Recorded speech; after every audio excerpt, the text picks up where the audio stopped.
Morning students. आज हम next chapter revise करेंगे human reproduction. So sexual reproduction in plants we have done few questions also. तो इसके बाद एक और चैप्टर रह जाएगा reproductive health.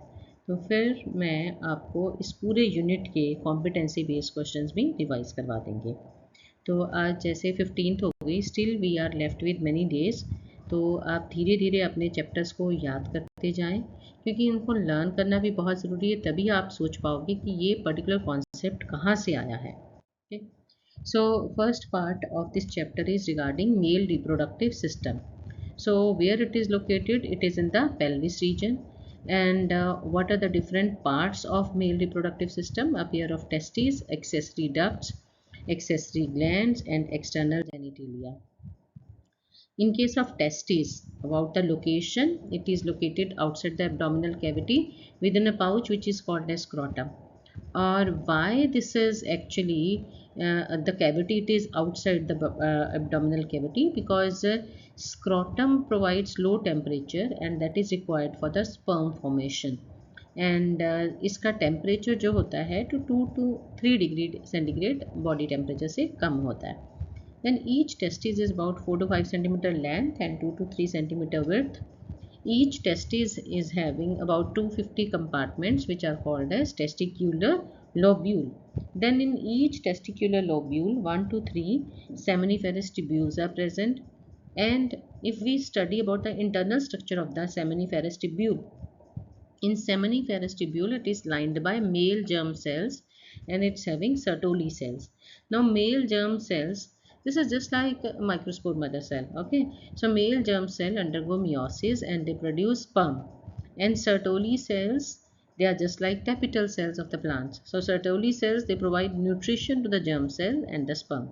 So in between the seminiferous tubule there is interstitial cell or Leydig cell, and they produce testicular hormone which is called as androgens, and this male sex hormone is also known as testosterone. Then what kind of accessory ducts are there? It includes retitestes, vasa francia, epididymis and vas deferens. So seminiferous tubules open into vasa francia through retitestes.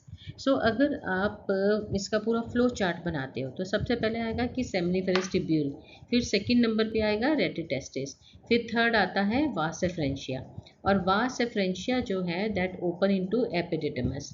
Epididymis जो है that leads to vas deferens, and vas deferens it ascends to the abdomen through inguinal canal and loops over the urinary bladder. So कहाँ हमने अगर बात करें तो rete testis से start किया, रेटिटेस्टिस, वास एफ्रेंशिया, देन वास एफ्रेंशिया के बाद एपिडिडमस, एंड एपिडिडमस से बाद आया वास डेफरेंस, और vas deferens receive a duct from seminal vesicle and opens into urethra, and that duct is known as ejaculatory duct. Urethra originates from urinary bladder and extends through penis to the external opening called as urethral meatus. Accessory gland में क्या है? There are 3 types of glands. Paired, दो तो paired है और prostate gland single है. So paired seminal vesicle, a prostate gland, then paired bulbourethral gland. Secretion of these glands constitutes seminal plasma, which is rich in fructose, calcium and certain enzyme, and whereas secretions of bulbourethral glands, they help in the lubrication of penis. External genitalia is penis, which is made up of special tissue which helps in erection of penis to facilitate insemination, and the enlarged end of penis is known as glans penis, and the skin, the loose fold is foreskin. Similarly, just like male reproductive system, in female reproductive system is also located in the pelvic region of the female. It includes a pair of ovaries, a pair of oviduct, uterus, cervix, vagina and external genitalia, and here it is having a pair of mammary gland. Now, if we know about the internal structure of ovary, it's a primary female sex organ, and main function is that it produces female gamete or ovum. It also produces several steroid hormones, and it is located in the lower abdomen with 2 to 4 centimeter in length. Then this ovary is connected to pelvic wall and uterus with the help of ligaments, and inside ovary it is lined by thin epithelium, and the central thin epithelium which encloses the ovarian stroma.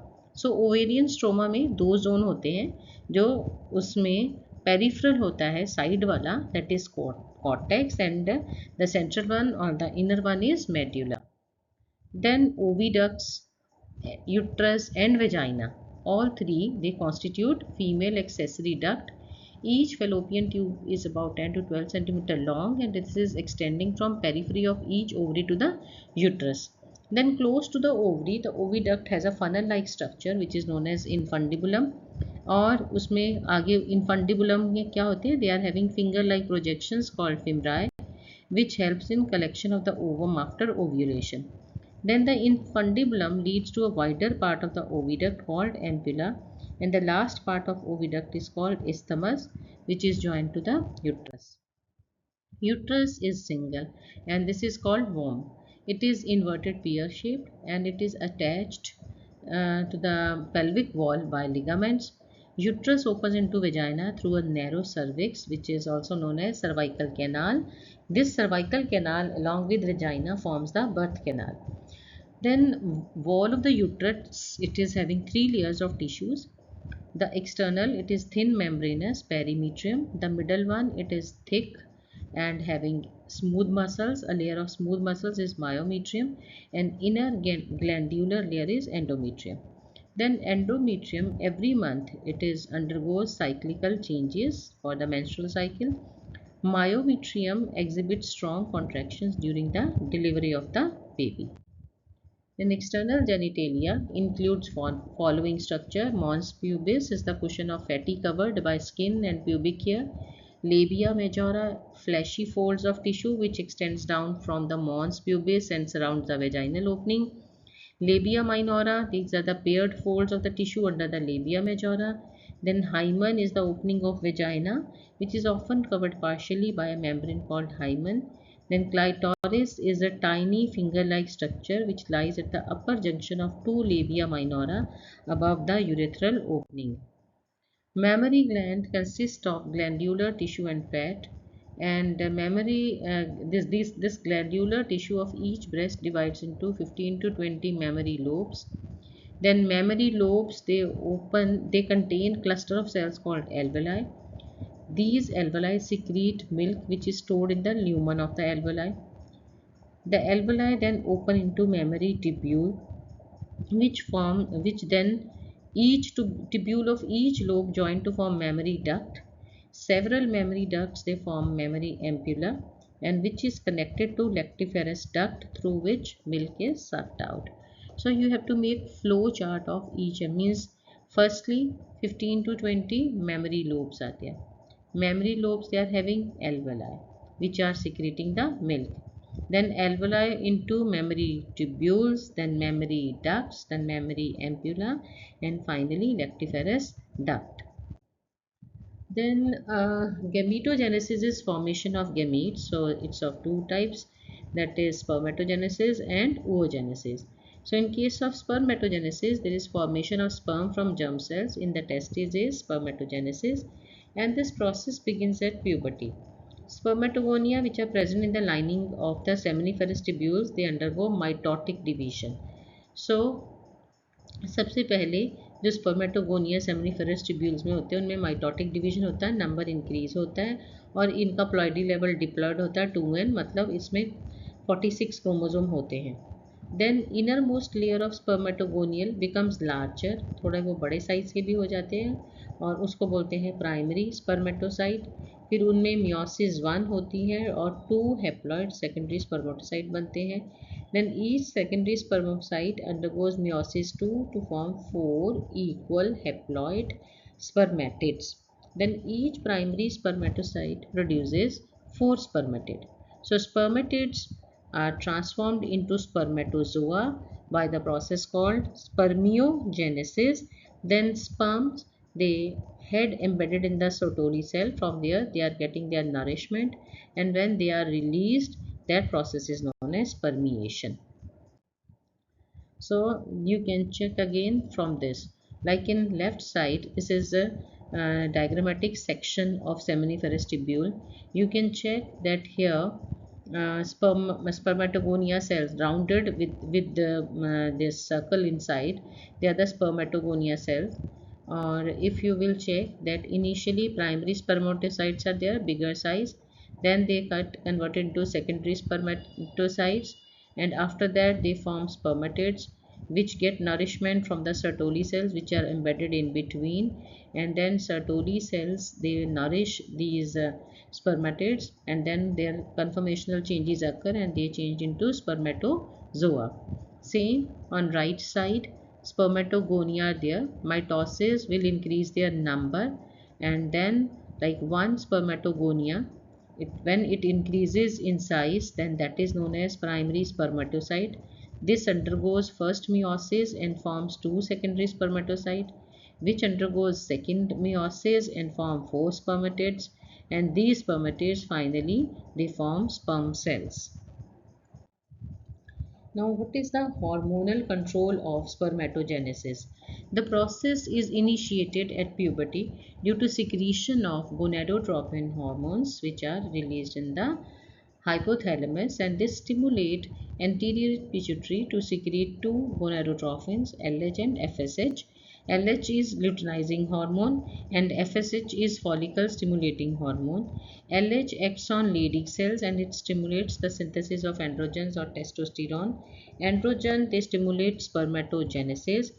Then FSH, it is follicle stimulating hormone, acts on Sertoli cells and stimulates spermatogenesis in other ways. So अगर आप एक चीज़ ध्यान से देखें कि brain का सारा काम है, ब्रेन में जो हाइपोथैलेमस पार्ट होता है, ये हाइपोथैलेमस जो है ये सिक्रीट करता है GnRH को, गोनाडोट्रोपिन रिलीज हार्मोन को। गोनाडोट्रोपिन रिलीज हार्मोन स्टिमुलेट करते हैं इंटीरियर पिट्यूटरी को, ताकि वो दो तरह के हार्मोन, ल्यूटिनाइजिंग हार्मोन और दूसरे हैं फॉलिकल स्टिमुलेटिंग हार्मोन को रिलीज़ करें। ल्यूटिनाइजिंग हार्मोन का काम होता है कि वो एंड्रोजन्स टेस्टोस्टेरोन को सिक्रीट करे जिससे स्पर्मेटोजेनेसिस हो। अब स्पर्मेटोजेनेसिस अभी अभी आपने पढ़ा, जिसमें पहले प्राइमरी स्पर्मेटोसाइट्स होते हैं, मियोसिस 1 मियोसिस 2 होके सेकेंडरी स्पर्मेटोसाइट्स, फिर स्पर्मेटिड्स और फिर स्पर्मेटोजोआ बनता है, और उनको नरिशमेंट देने के लिए फॉलिकल स्टिमुलेटिंग हार्मोन्स जो है वो सर्टोली सेल्स बनाते हैं। सो सारी चीज़ें जो हैं वो हार्मोनल कंट्रोल के अंदर हैं।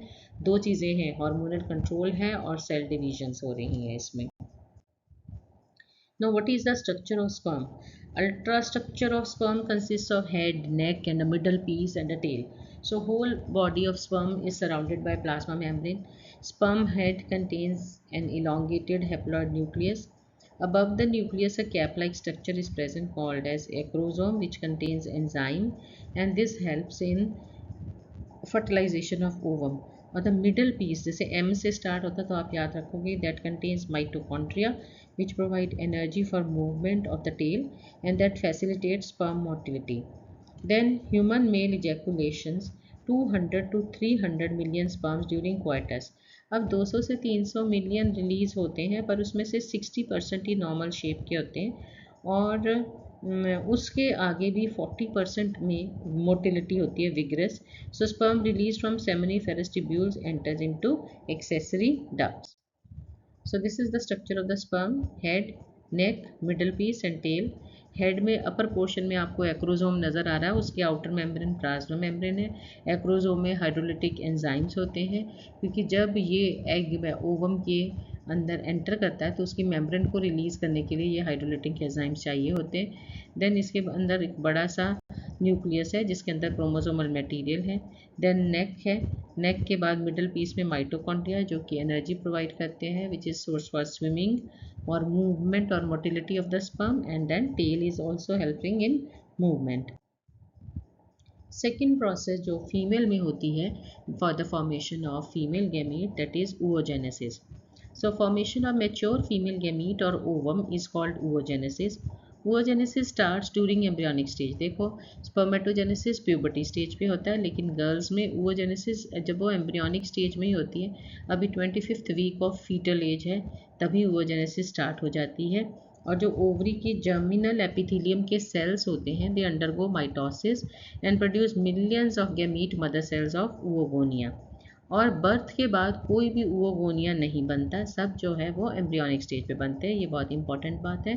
सेकेंडली, अब जब oogonia आ गया तो दिस एंटर्स इनटू मियोसिस 1, और मियोसिस 1 की भी प्रोफेज 1 स्टेज जो है कि डायाकनाइसिस तक ही इसमें डिवीजन हो पाती है, वहाँ पे सस्पेंड हो जाती है, और उस डिवीजन से जो सेल्स बनते हैं उनको हम प्राइमरी oocytes बोलते हैं।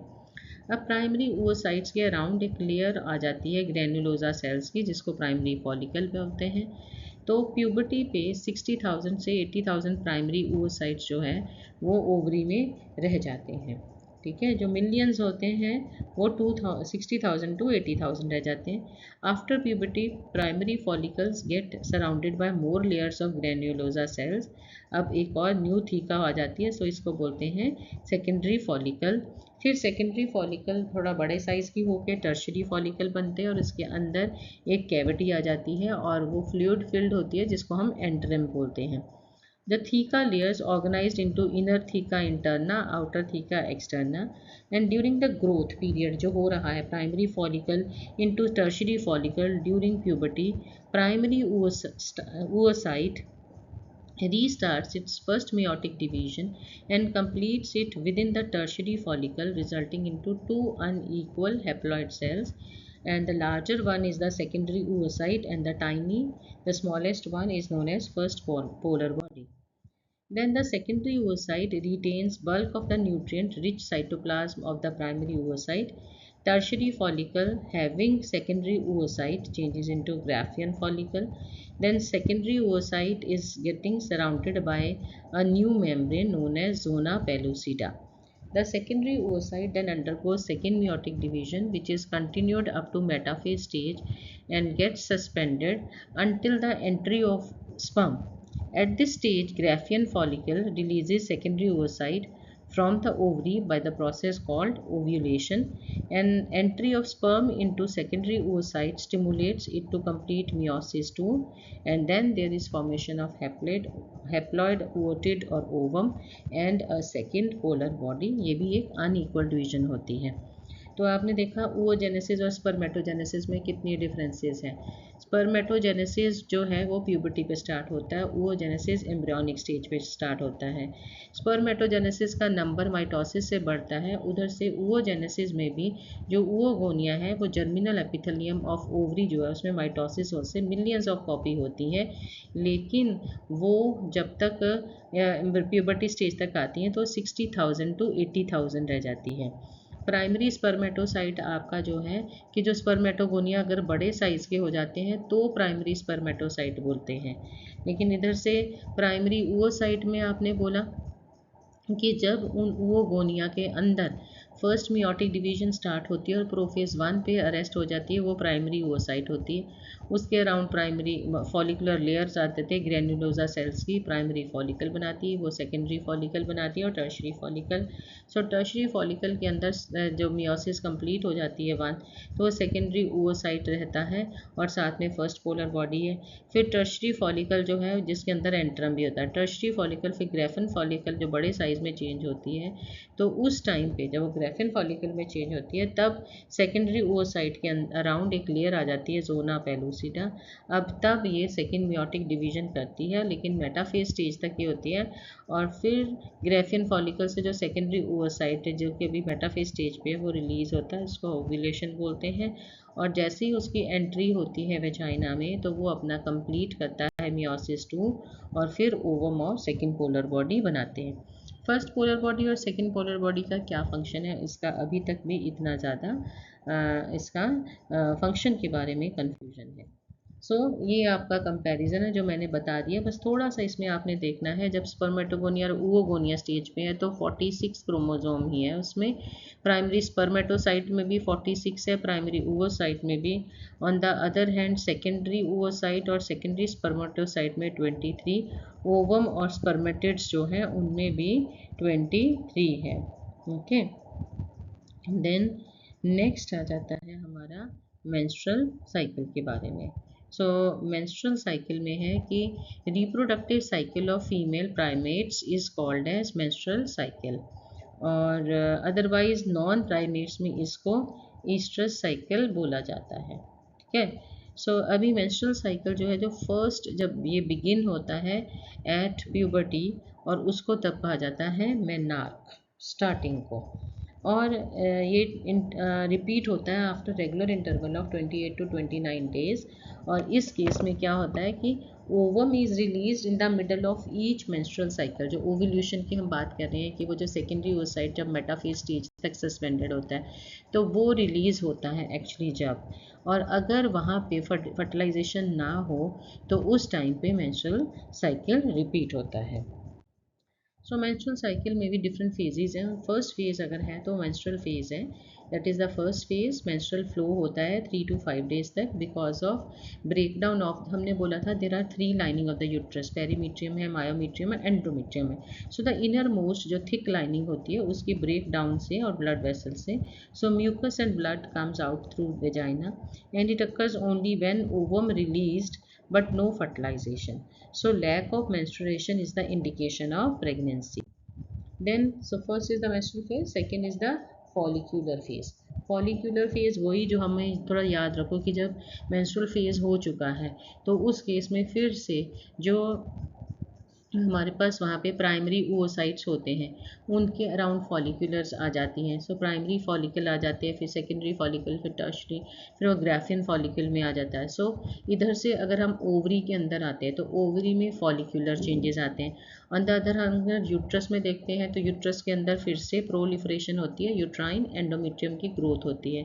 अगर हम इनसे रिलेटेड जो हमारे पिट्यूटरी ग्लैंड के सिक्रीशंस हैं तो उसमें LH और FSH का लेवल इंक्रीज़ हो जाता है, क्योंकि ल्यूटिनाइजिंग हार्मोन और फॉलिकल स्टिमुलेटिंग हार्मोन ने फॉलिकल्स बनानी होती है।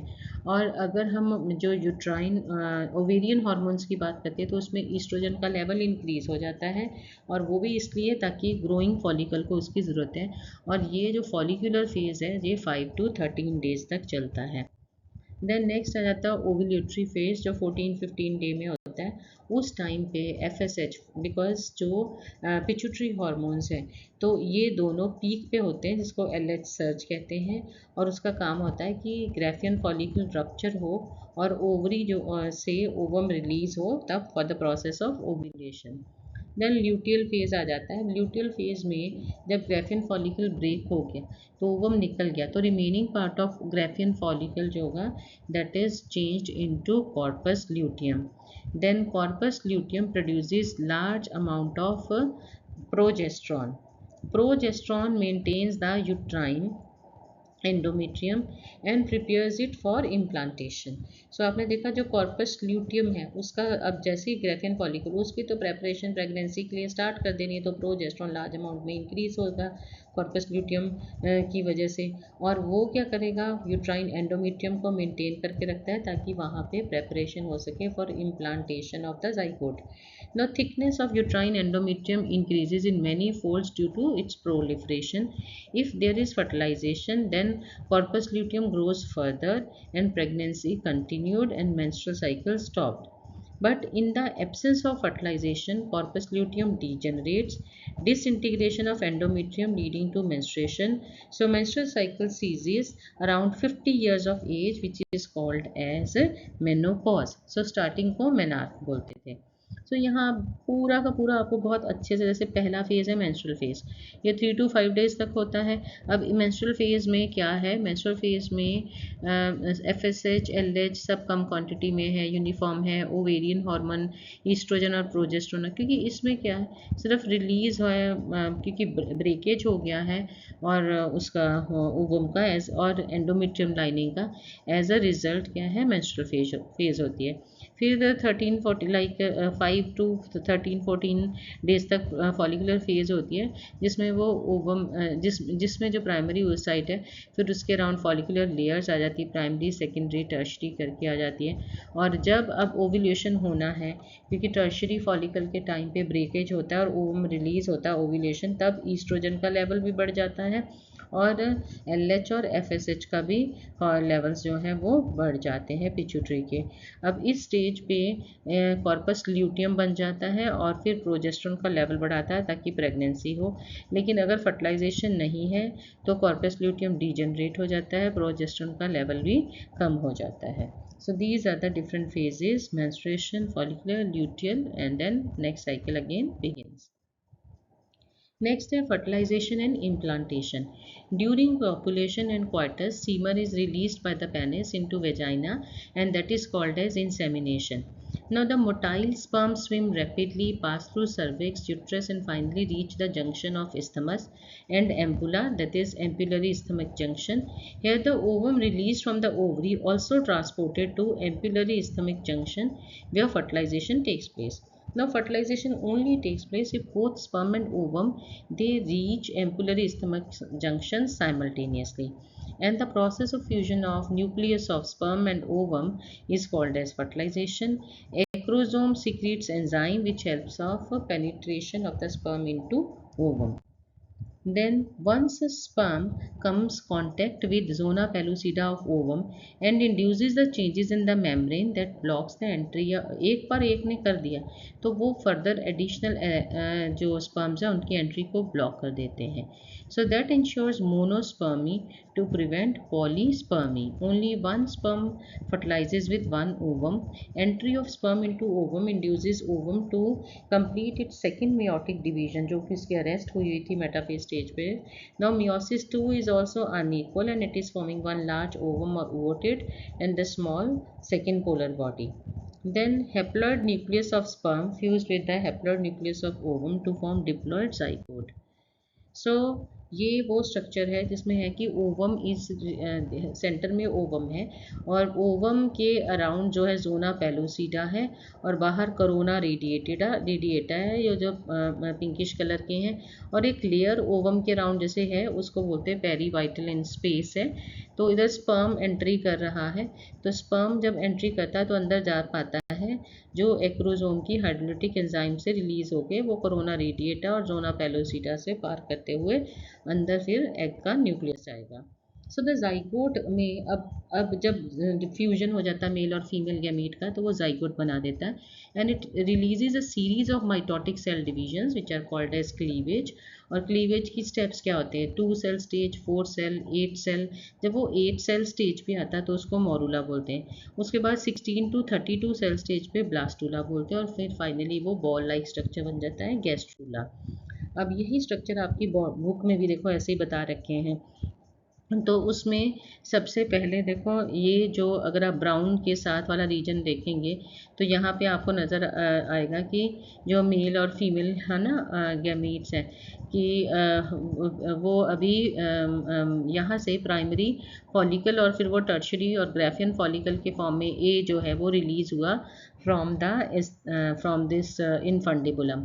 यहाँ से वो ampullary isthmic junction B point पे जाते हैं जहाँ पे स्पर्म्स आते हैं और वो उनका फ्यूजन हो जाता है. सी में वो पहले वो जाइगोट बनाता है, सी में वो फिर जाइगोट बन के वो 2 सेल स्टेज बनता है, फिर डी में वो 4 सेल स्टेज बनता है और उसके बाद ई जो है मोरूला बन जाता है. ई में 8 सेल स्टेज, फिर ई के बाद एफ आ जाता है और एफ में वो मोरूला आगे ब्लास्टूला में होता है और ये ब्लास्टूला फिर एच में जाके, क्योंकि ब्लास्टूला में कैविटी आ जाती है, जी एच में देखो कैविटी है जिसको ब्लास्टोसिस्ट बोलते हैं. और फिर ये ब्लास्टोसिस्ट इम्प्लांटेशन किस में दिखा रहा है कि वो अंदर को घुस जाता है, एंटर हो जाता है in the endometrial lining of the uterus. So sex determination means sex of the baby has been decided during fertilization and in the zygote. As we know, human female contains XX chromosome, male contains XY chromosome. So all female gametes they produce only X chromosome, whereas sperms they produce 50% X, 50% Y. So after fertilization, the zygote either carries XX or XY. So for the zygote with XX chromosome will develop into female and XY will develop into male.